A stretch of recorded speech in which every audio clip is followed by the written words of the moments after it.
I believe this is the first Vikings trip to London that I have not been on. And I admit I wouldn't have mind being in the building as Aaron Rodgers just kind of flopped around the field. It was really fun to watch. It's always fun to watch kind of the you see the Packers over the years and kind of the schadenfreude you get when they struggle, but certainly Aaron Rodgers is such an easy guy to root for to fail, and we saw plenty of that in the game in London. It was great. 54 passes, 17 points. Of course, the Vikings only scored 17 offensive points, so they're as good as they've been. As ideal as 5-0 going into a bye week is, we do have issues to talk about here on the Viking Update Show. He's John Krawczynski from The Athletic. I'm Jim Souhan from the Star Tribune. This is one of our football shows at TalkNorth.com. The other one is with the former Vikings general manager, Jeff Diamond. That's Jeff Diamond's Vikings and NFL Insider. If you like this show, that show, or any show at our network, which continues to grow, please subscribe to your favorite podcast app. It's free. It's the easiest way to listen. We are coming to you from the Aquarius Home Services. Thanks also to TSR Injury Law, Crazy Fresh, Natrium, Chew Vision, and Twill, my friends over at Twill in the Dining Galleria. Tell you more about them later. Let's get right into it. They're 5-0. They also just watched Sam Darnold have his first traditional Sam Darnold game. And Aaron Jones, who appears to be one of their MVPs, is out with a hip. Maybe he's back by Detroit, maybe he isn't, but the offense really seemed to shut down after he got hurt. So where are you on the optimism versus worry scale at this moment? Yeah, I mean, certainly a little bit concerned, because not just with the Aaron Jones injury, but I think we've seen over the last couple of weeks now a little bit of a Sam Darnold regression. He just doesn't seem to be as sharp. Whether that is some of the sore knee that he's been playing with, the timing being off, I'm not sure exactly, but it just does not seem like he has the same sort of juice and the same command of things that he did earlier on in the season. Now you come out of the bye and hopefully Aaron Jones is back, and you get TJ Hawkinson back pretty soon after the bye, hopefully. Maybe some of those things will certainly help him in kind of steadying the ship a little bit. But I do think that, and Justin Jefferson said it after the game, that, hey, this was a great win. You feel good about it. You go all the way over to London, and you don't figure that it's going to be an easy game, but there is still a lot of meat on the bone, I think, offensively for them. And they've got some things to sort of address and try and clean up before they come back to play the Lions. I'm a bad golfer, which when you're a bad golfer and you want to be better, you think about it a lot and you try different things, and you're susceptible to tips and a million other, and training aids. And I mean, you're always trying something, right? And then you are reminded the golf swing takes like a second, maybe less than a second. There's really no time to think of the golf swing, even though you spend all your time thinking about the golf swing. Well, that's my concern with Darnold. What it looked like to me on Sunday was he was thinking, and thinking is very important as a quarterback. Planning is very important, knowing, being certain, but you can't think to a level where you confuse yourself, or you are ponderous, or you were a split second late because you were thinking about it. It looked to me like he was thinking a lot. And during the split second where you got to identify a receiver and get rid of the ball, there really isn't time for thought. Yeah, I think that one thing I do want to acknowledge is the Jets play good defense. They do. I mean, the secondary is physical. Yeah, they got called for a bunch of flags and stuff, but it is a good defensive team. And so in some ways, kind of coming off of your, thinking about it it felt a little bit like the Jets were doing to Darnold what the Vikings defense has done to pretty much every quarterback they've faced this year. He seemed, whether it was confused, whether it was just a little bit slow to react, whether it was, searching for the right answers. I'm not exactly sure how to characterize it, but it was not as precise and it was not as on time as we have seen him be for most of the season. Earlier on in the season at his best, it was drop back, plant your back foot, throw, and get it down the field. And there was a little bit more hesitation on Sunday. There was, he was under a little bit more duress. But also there was a few times where he just kind of chucked it down the field that seemed to be less about I am going to make this play, and more about I hope this is going to work. And that's probably not a recipe for success with this offense. And I do think that not having Aaron Jones certainly did hurt them because they became really one-dimensional. They tried to get things going with Ty Chandler a little bit, but it wasn't really successful. And when you put it all on Sam Darnold's shoulders, I just don't think it's a good combination, because the thing that we have said about Sam and about the fit in this offense is he finally has help around him, both in the play calling and in the weapons, to kind of take some of the burden off of his shoulders. And it felt like there was a lot of burden on his shoulders against the Jets, and it didn't really work out all that great that way. No, you're right. I looked up a really interesting stat. Aaron Jones, when he carried the ball 20 times or more last year for the Packers, they were 5-0. When he didn't carry the ball 20 times or more, either because he didn't get it that much or he was injured, they went 5-9. This year, boy, it looked so stark. It looked like they were just going to just do whatever they wanted offensively against the Jets. Jones made a really impressive catch downfield. He was finding holes. As soon as he went out, first of all, Ty Chandler fumbled a pitch. Wasn't a perfect pitch, but he's got to secure that ball. That felt like a turning point. I think Chandler is a pretty good back, but he just doesn't have whatever it is that makes Jones so special. Yeah, I thought in the Jets game to start the game, he looked terrific. Aaron Jones did early. Was really doing everything that you need from him to help this offense be successful and move the ball. And the thing that I like, or I appreciate most about Aaron Jones, I think, Jim, is that he just always finds a way to fall forward. Mm-hmm. Like you're always seeing him, even if he's bottled up, even if it's a 1-yard gain, he's falling forward for 3. If it's a 2-yard gain, he makes it 4 or 5, just because he finds a little way to kind of press the ball forward and just keep churning out those tough yards. And it's a very crafty, instinctive sort of thing that he has going, and probably that he has leaned on from all of his experience. And Ty Chandler just isn't that experienced yet. So he may be able to develop that over time, but that is a huge strength for Aaron Jones. And I think as much as we talk about Ty Chandler's speed and kind of his explosiveness, I've seen a lot of dynamic play from Aaron Jones early on in this season. He looked like prior to the injury, he looked like a player that was 3 or 4 years younger than he is. And so that is a major concern, I think, for this team going forward is, hopefully he gets a bye and that's all he needs and he'll be just fine. But we had talked about this coming into the season, that keeping him healthy was going to be a challenge and going to be paramount to this offense's success. And so this is the first little bit of a bump in the road where we'll see just how long he's going to be out for, because he would be sorely, sorely missed if they have to play for any extended period of time without Aaron Jones. No doubt about it. We don't know what his health situation is. I thought the fact that O'Connell said they needed to cross their fingers on it, to me that indicated it's not serious, or you wouldn't be crossing your fingers, but it's also not nothing, or you wouldn't even mention it. So I think he's going to be a questionable designation here going forward for the next week and a half or so before we actually see a real injury report. Hey, I want to remind you, if you love the Vikings, you probably know who Chris Hockey is. Don Mitchell and I had a great talk with him on Dawn of Sports, our interview show at TalkNorth.com. He went deep on his life, his music, a couple big turning points in his life. He was fantastic. Check that out. Randy Shaver's now doing a high school football show for us. We have Russo and Lepanto. We have Kevin Gorg.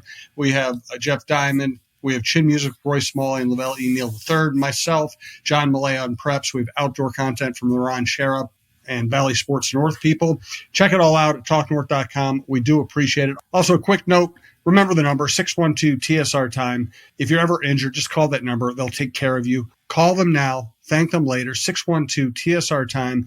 We've had a great experience dealing with and working with TSR Injury Law. We're friends with Steve Terry. We trust them. It'd be my first call if I was ever injured, or any of my loved ones were ever injured. So it should be your first call too, 612-TSR-TIME. Also want to thank Crazy Fresh. I've been eating pretty much everything out of their catalog lately. You get a brochure online or print, just place your order, and basically your meals are taken care of. These are, you can get sandwiches, you can get sliced fruit, you can get sliced vegetable. It's all in meal size or snack size containers. I've been eating their protein salads, like their chef salad, their Cobb salad, their Southwest salad. I love their guacamole, their dips. So you can get meals, you can get, football snacks. You can get anything you want. I highly recommend Crazy Fresh. And by the way, they did have their first gold ticket sweepstakes winner, and that winner did get to go to the Vikings game at Lambeau Field. I was there for that one. That was a blast. They also have fresh squeezed juices. Just try it all out. I love all the Crazy Fresh stuff, and it makes life so simple. All right, let's get back to this. I was remembered because I'm old enough that I actually spent some time around Walter Payton. What you said about Aaron Jones is right on point. Walter Payton, I'm paraphrasing here, but he basically said, if you average 5 yards a rush, you're a superstar. If you average 4 yards a rush, you can start. If you average 3 yards a rush, you get cut. So he said, so I always reach the ball forward when I'm getting tackled. That literally can be the difference between 5 yards a rush and 4 yards a rush. And Aaron Jones is one of those guys. I mean, he's basically 2 yards tall, right? So if he can extend at the end of every play, that adds up. Right. And he just has a way of that body control of being able to wiggle through tight spaces and not let the linebacker, the defensive lineman, whoever it is who's making first contact, push him backward. He's able to slither off of that initial contact and slide forward. And it's a unique ability. I mean, you do see just like even when he was with the Packers, I was just always watching like, gosh, how did he make that 3-yard run turn into 7? It is very cool to watch the 40-yard run, the 35-yard run, the 60-yard touchdown. Like those are the home run plays that are super fun. But I think that what is as important almost is making sure that when there's not much to be gained, you don't lose anything. And that's what Aaron Jones does, is that he keeps the offense in advantageous situations because he doesn't get knocked backward. And that consistency just really does help Kevin O'Connell in terms of play calling, because it's so much easier to call a play on 2nd and 6 instead of 2nd and 9. And so just the way that he's able to do that, the way that he's able to sense when it's time to get down and time to get forward, it's uncanny. And I think that is just going to be something that if the Vikings are missing him for any time, like that's going to be one of the biggest things that they miss. It's not going to be catching a swing pass or a screen pass and taking it 40. It's going to be those just consistent, nice and easy runs that keep you ahead of the chains and keep you in better positions to keep calling the game. It's also interesting. Remember Le'Veon Bell? Great. Yeah. He was a great running back and he just didn't last because of injuries. But when he was at his best, he was incredible. And I was watching some NFL Films thing, and they were showing Le'Veon Bell running, and he almost didn't want to hit the hole fast, which is fascinating. He wanted to get up close to his lineman and read the defense, and then after what seemed like an eternity, make his cut after the defense had committed. He's like the only person I've ever seen run exactly like that. I think Darius Taylor, actually, with the Gophers, runs a little bit like that. And Jones doesn't do exactly that, but he does read his blocks incredibly well, and he makes his offensive line look better. Great patience. I think, and that kind of comes from experience as well, because it's patience, but it's also trust that if I give them an extra half of a second, something else may open up, and I'm willing to run the risk of, getting hit earlier by doing it this way. One thing that they always talked about with Adrian Peterson was he did not have that. It was, I'm hitting the hole at 1,000 miles an hour, and there's either going to be a hole there, or I'm going to make one when I get there. And so, I talked to Matt Burke a bunch about this back in the day, and, a couple other guys who blocked for Adrian. And it was just an entirely different approach for someone with that much power and that much speed. And, he had zero patience at all. Now he's a Hall of Fame running back. It worked out great for him, but Aaron Jones does not have that kind of power and speed. Very few people have ever had that. So he uses timing, and he uses kind of reading blocks and setting things up, much more to his advantage. Just that craftiness that word that I keep coming back to. It's like, it's like a basketball player, like a Luka Doncic, he's not an overwhelming athlete, but he gets to spots. He's patient. He doesn't rush things, and he makes sure that he puts the defense in his kind of purview versus the other way around. And I think Aaron Jones does that running the ball. Crazy thing about Adrian Peterson was he didn't do that many things right. No. And that's what he did do right. And that's the reason why he had so many losses. I mean, you think about one of the most best combinations of speed and power in the history of the NFL, and he would repeatedly take loss. Because he really didn't care if there's a hole there. He was just going to run. But his combination of power and speed and not really reading blocks that well meant that if he hit it and it was there, he might go 70 because he was hitting the hole so fast, so hard, the second level people might not have a chance. It also meant that they were 2nd and 12 a lot. Yeah. Yep. Absolutely. And, I think a little bit of the fumbling issues may have come from that too, just in terms of, unexpected hits, just running into the back of someone. He was a bull in a china closet. Like that's absolutely what he was. And it was breathtaking, like to watch especially when he got through and got uncorked. But yeah, there was a lot of times where he was running right into someone's back. He was not reading a hole. He was missing something. And then you just live to fight another day. We always said famine, feast. Like that's the way that he went about it. He was like the modern day, slugger in MLB. Like you're either striking out or you're hitting a home run. Like it was a 0-sum game. And that was Adrian Peterson. And Aaron Jones is more snack meal. Yes. He's a much more, what would you say? A much more practical eater. Yes. Like he's not starving himself, and he's not then gorging himself. He's just like, I'm going to have 4 or 5 meals a day so I don't get super hungry and just get fat. So that's his approach. Let's talk more about the Vikings situation and their defense. First, though, I want to hear more about True Vision Institute.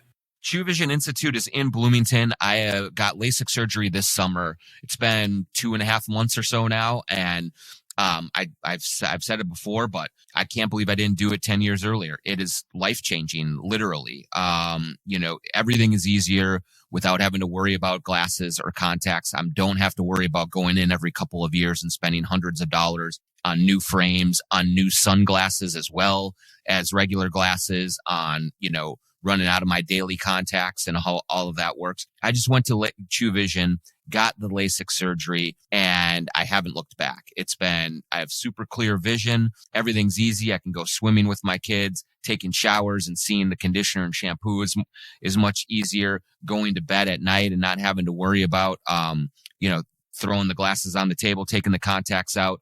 Everything is great. And the people at True Vision are absolutely top notch. Dr. Chu is wonderful, very easy to work with, and his help at the office couldn't be nicer, more knowledgeable, and easier to work with. So go to truevision.com to set up your consultation. They will take care of you and get you set up.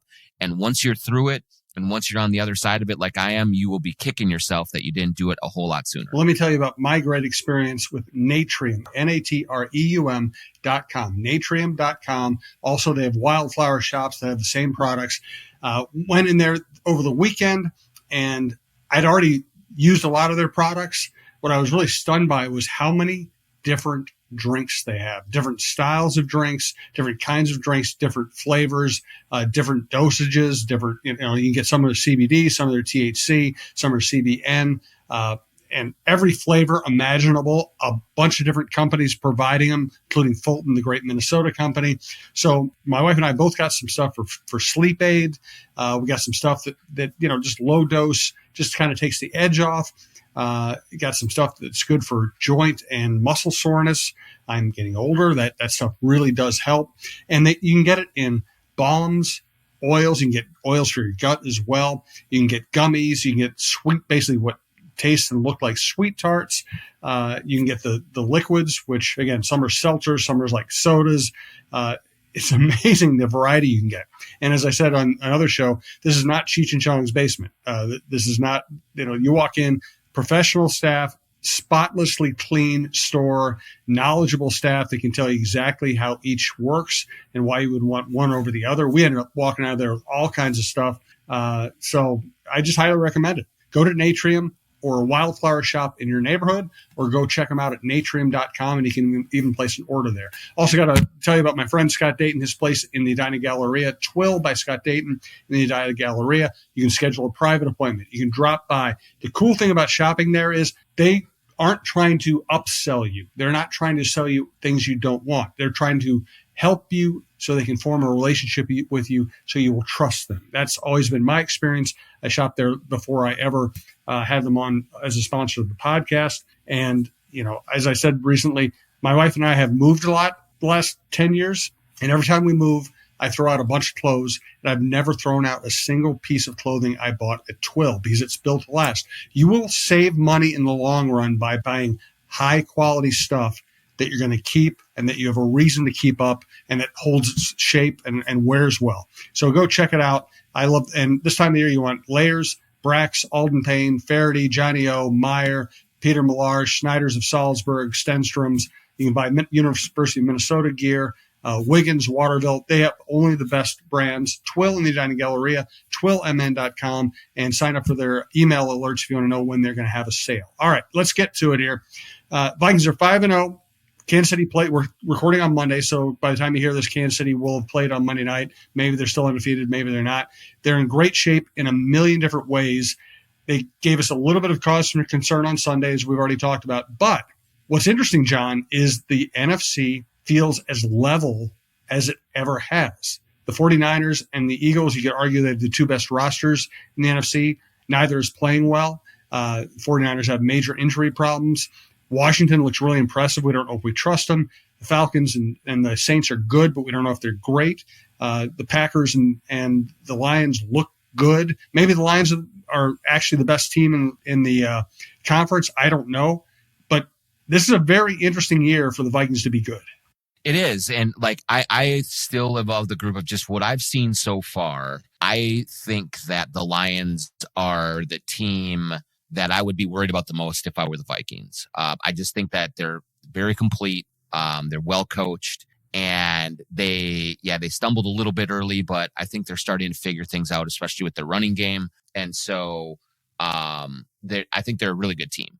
But everyone else, yes, I think they all have their flaws, and there is not one team in the NFC that I look at and say, there's no way the Vikings can beat them when they need to. They could also lose to a lot of teams in the NFC as well, but there is not, there's not a Kansas City Chiefs. There's not even I like Baltimore a lot too. So I think that, the AFC has a couple of teams at the top of the food chain that look pretty darn strong, but the NFC is wide open. So this is the perfect time for the Vikings to make a run. Also, their ability to start fast through a very difficult part of their schedule is critical, because there may be a time later on this season where they lose 2 out of 3, where they stumble a little bit. But if you can build up some cushion between you, and especially in the division between the Vikings and the Lions and the Packers, and just get a little bit of breathing room, that'll give you a little margin for error later, because I do think the Packers are starting to play better and the Lions look a lot better now too. So all in all, though, when you try to look at the landscape of the NFC, as they go into the bye up, at 5-0, you say, This conference is incredibly gettable right now. No doubt about it. And the great thing about being 5-0 is they could just go 500 the rest of the way. They'd end up 11-6. They'd be in the playoffs. The bad thing about that is if they went 500 the rest of the way, I don't think Viking fans would feel very good about the team going to the playoffs. So they still kind of have to, this is about more now. They've raised the stakes. It's not just about eking into the playoffs. They've shown us enough. We want to see them finish the season strong. I'll tell you one thing. Looking forward, if we're allowed to do that, maybe we can since the bye week. I really wish there was a way they could sign Brian Flores and Stephon Gilmore for next year. For sure. Absolutely. It will be very interesting, Jim, to see what the market for Brian Flores is on the head coaching circuit going forward. He has that baggage of the lawsuit. It didn't go well in Miami. And oftentimes that kind of stuff really gives owners queasiness when you're trying to get a second chance, especially, let's be honest, if you're black. Like, it's just like, it's an entirely different landscape for coaches of color in this profession, not just the first time around and getting that first opportunity, but it's actually getting the second one. That is really where you see the disparity between white coaches and black coaches in this league. And so will another team just look at what Flores has done with this defense and look at how creative and intelligent and charismatic he has been with his players, to get them to buy into this? And will they say, hey, he probably learned something from Miami, we're going to give him a second chance? Or are they going to look at it and say, you know what, this guy likes to rock the boat. He has this lawsuit. We don't really like that. And he doesn't look like a lot of the coaches that we hire. He's also a defensive coach and not kind of the offensive mastermind that everyone seems to be looking for in the McVay-Shanahan tree. So I really do wonder what his opportunities are. That said, I think absolutely they should do everything they can to just lock him in and just get him in here, because he's been one of their most important figures in this organization, and credit to Kevin O'Connell for bringing him in. But he's been a superstar, and retaining him and retaining Gilmore, yes, that would be a very good bye week, and you'd get even more great vibes and headlines if you come out of it saying we've got these two guys locked in. Yeah, it's unrealistic, but I'd still love to see it. It's fun to think about.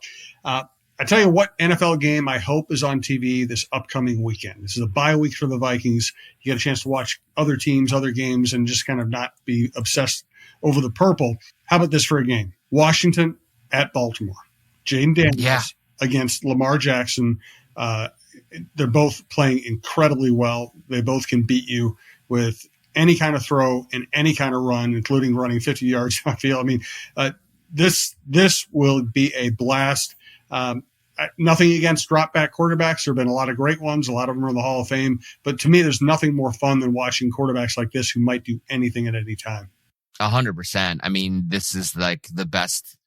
It's a movie that you're watching these guys play every week. The way that they do it somewhat similarly, but somewhat differently. Like, I think Jaden Daniels is younger, but I think he's a more polished passer than Lamar is. Lamar is a more powerful runner and a more explosive runner. And so it's two quarterbacks who are absolutely controlling games, but doing it in slightly different ways. But both of the ways that they do it are incredibly entertaining, and you can see the rest of their teammates just try to rise to their level with the things that they do. That one play that Lamar had against Cincinnati, where he like stiff-armed a defensive tackle like into next week and then threw a touchdown pass, was like superhuman.